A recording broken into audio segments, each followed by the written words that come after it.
All right, we need to talk about the Amazon. This right here is a small part of the Amazon rainforest. Well, it's the size of England. And right now, it's a green island inside an ecological war zone. Inhabited and protected by only 15,000 people, it cuts through what's called the arc of destruction, where 80% of Brazil's deforestation occurs, making this green barrier the last of its kind in the area, and one of the major standing bulwarks that keep the rainforest from collapsing entirely. But how can a small group of people succeed in fighting against the world's biggest deforestation machine? The Xingu territory has been under the control of indigenous communities since the 60s. The key to protecting its forest lies in their millennia-old knowledge on living with the land and their unfaltering bravery when facing illegal intruders from all sides. But now they need our help. So we sent Trishala on a very long journey into the heart of the Amazon, where she encountered an incredibly rich culture, met with tribal leaders, and together launched an ambitious plan to defend one of the world's most valuable pieces of land. We are Planet Wild. Welcome to Mission 29.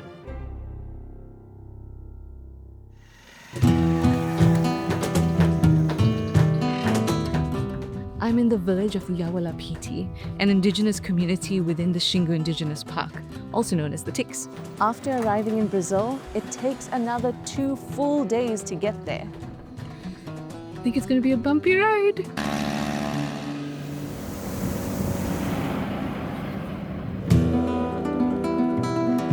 I'm kind of awestruck. The people are warm and welcoming, the forest is alive, and the river is right around the corner. As always, I'm here on a mission to support those who are protecting our planet. It's by far the biggest and most important mission we've ever done. Because what this small group of people is doing, and whether they are successful or not, will affect all of us.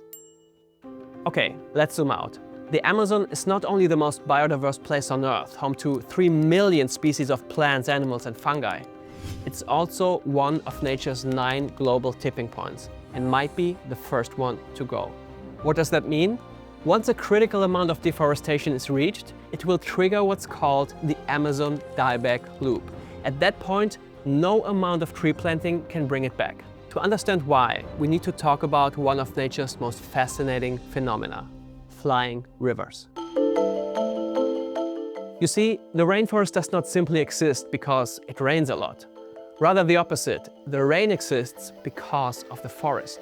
A single tree in the Amazon can pump up to 1,000 liters of water into the air every day. This creates huge jets of humid air that carry about 20 trillion liters of water.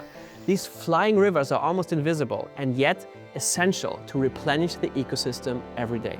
If too many trees are lost, that river will dry up and the ecosystem turns from rainforest to savanna.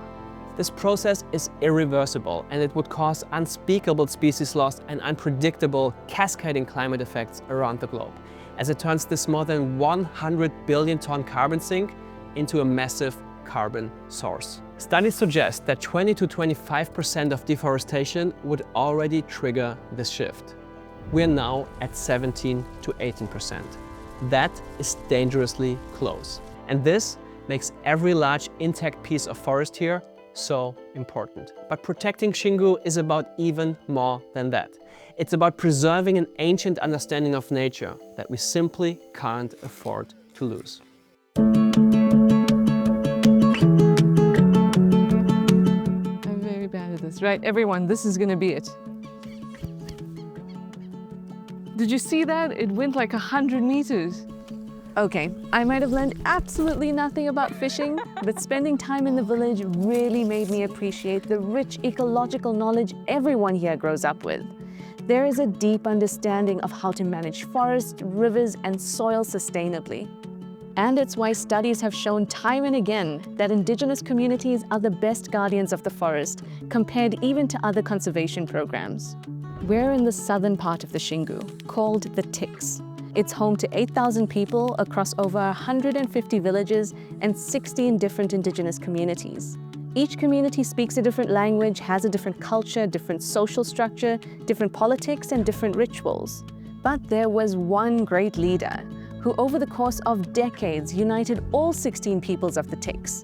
His name was Aretana Yawalapiti.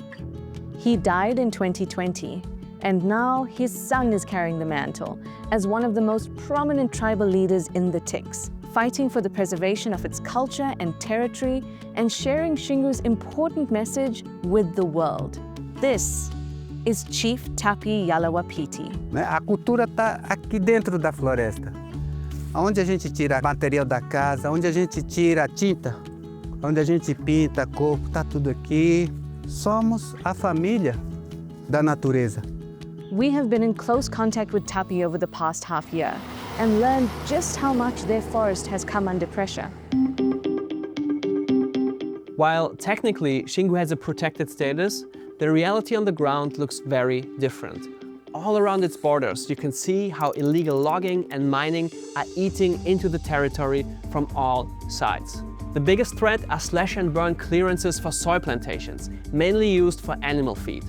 And because global meat consumption is on the rise, so are the fires. And these can quickly get out of control, unleashing infernos that even consume villages. The entire Brazilian Amazon has only 3,000 firefighters. For comparison, the city of Paris has 8,000. That means Xingu can't fully rely on the government for fire protection. They need to train and equip their own fire brigades. And that's one reason why we're here. We teamed up with Ecosia, the search engine that plants trees, to bring help to the Xingu. And together with Tapi, launch a big plan to stop deforestation in its tracks. But first, let's take care of the fires. While a large-scale wildfire can't be tamed without government air support, there are still two important cases in which a small, well-trained group will make all the difference. Number one, if they get to the fire quickly.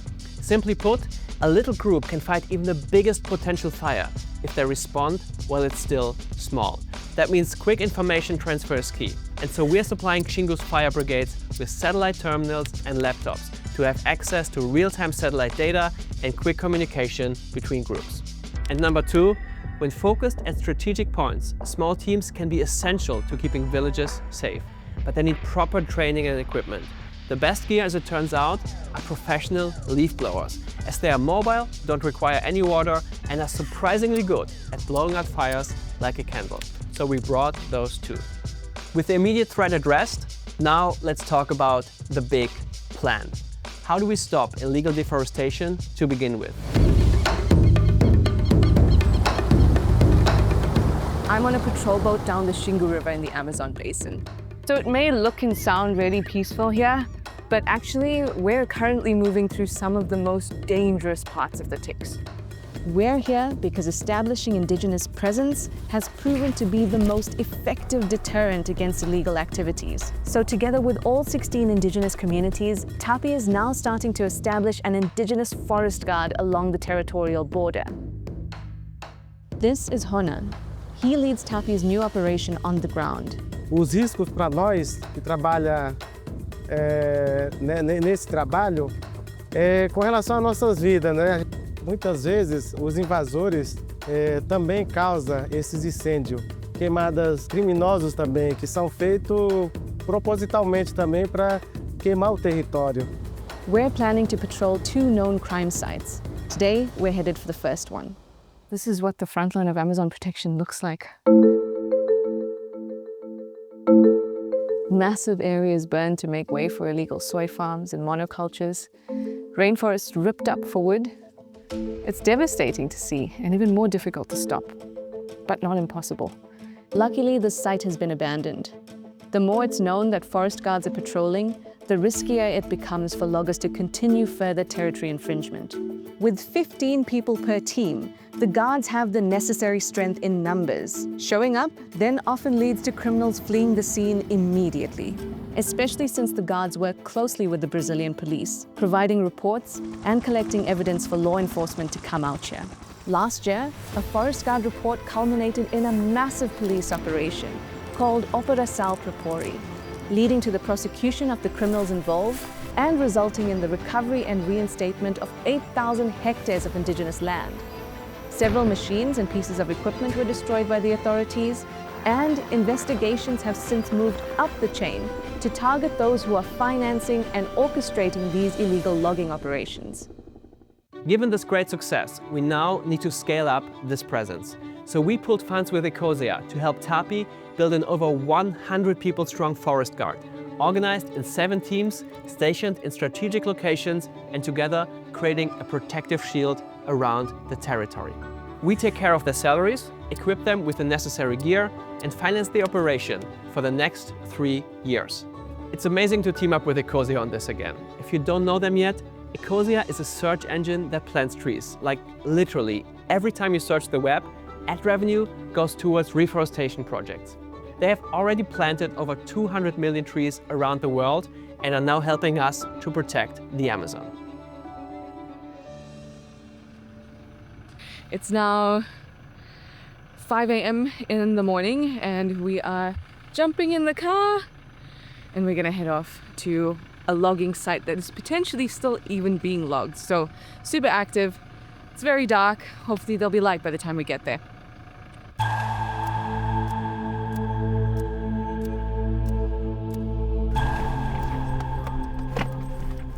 So we're just driving into the logging site, the illegal logging site. Look at this. Absolutely crazy. Helena, what's the update? We're going to the logging site. The loggers are there. It's starting to feel pretty tense. Especially knowing that the loggers are there, one, and loggers operate very much like cartels. They set up in an area, they're armed, and we're not. I can see a truck and like Tá indo pra onde? bright lights moving away from us. So we can actually still hear chainsaws. Ooh. We've put up drones and we're monitoring the situation. But even as we're doing this, you can hear chainsaws.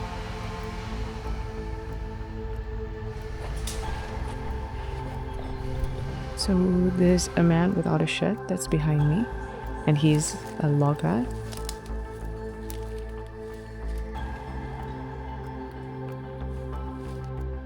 We have no idea why this guy was left behind and no idea who else could be hiding in the forest.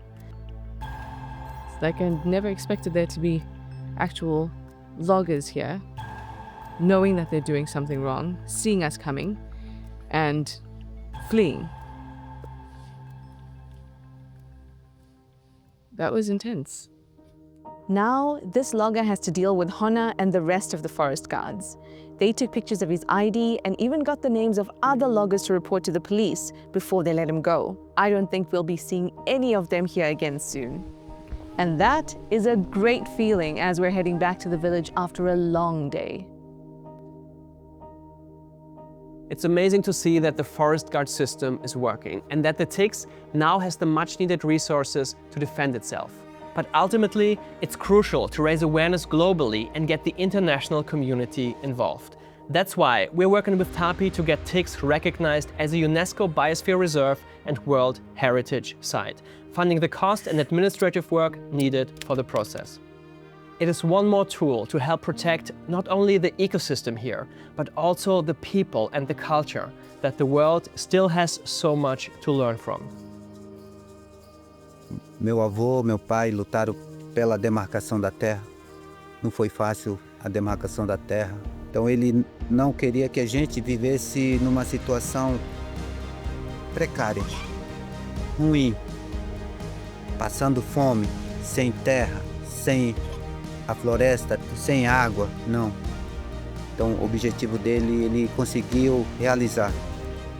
Os jovens cresceram, a população cresceu, e o Xingu ainda está vivo com a imensidão de floresta. Agora o meu objetivo é o mesmo, continuar o sonho do finado meu pai. Quero lutar, vou lutar pela preservação da biodiversidade, pela terra, mantenha a cultura aqui. É isso o meu objetivo e o meu sonho. Mas eu vou realizar sim. It's been proven that indigenous communities are essential to preserving the global biodiversity we all depend on.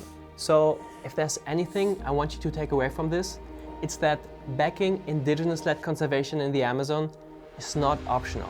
It's strategic planetary defense.